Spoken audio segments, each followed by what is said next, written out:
A'udhu billahi qiyaamaan rabbiin ubbuutee waan baay'ee nama gaddisiisu viidiyoon an argee dhufe sun wallahi waan hedduu nama gaddisiisu. Shamarri dhiira tokko nama hedduun gudeetti. Jara keenya dur dhiiratu shamara gudeeda. Bara ammaa shamaratu dhiira dirqamaan qabee gudeeda.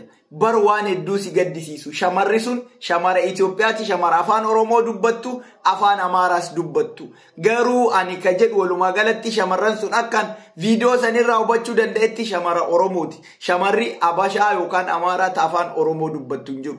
Gochi mucaa sanirraa raawwatan waan hedduu suukaneessa. Viidiyicha arguu barbaadan telegiraamii kiyyarraa dhaqaati daawwadha. Garuu namni guddaan dhayxanii gonkuma akka dhayxanii laaltan isiniin eeyyamu. Wallahi waan baay'ee nama gaddisiisu. Waan addunyaa kanarratti hin dalagama jettanii yaannedha.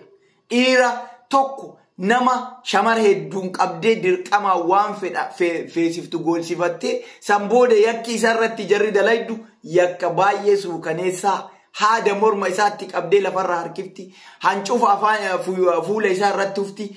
Fuula isaa maaskiidhaan hiitee akka eenyummaan isaa hin beekamneef jechuudha. Waan baay'ee nama gaddisiisu. Maaliif innillee yakka kana gadi bahee dubbatu. Viidiyoo waraabansa waan ija isaa hidhaniif silaa ija isaa keessa laalanii eenyummaa nama sanii adda baasanii hin gaafatan jechuudha. Saniif jecha akka innillee gadi bahee hin dubbanneef jecha wallahi waan jarri isa gootu waan baay'ee nama gaddisiisu. Dhugaa isiniin jedhaan shamarri tamuu haa taatu. Homa shamara jedhamteef hagana garaa jabaatti jedhee. Shamara Oromooti miti. Homa shamara jedhamteef hagana garaa jabaatti jedhee yaadu. Waan baay'ee nama gaddisiisu. Waan safuu keessaallee nama baasee addunyaa tanarrattu qiyaamaa namatti buusu daladde jechuudha. Waan baay'ee nama gaddisiisu. Onnee kiyyan na cabe dhugaa isiniin jedha. Baay'ee salphanni. Amma kana booda shamarra amanuu nu baay'ee ulfaate jechuudha. Bara akkamii keessa akka jiru namaan galu.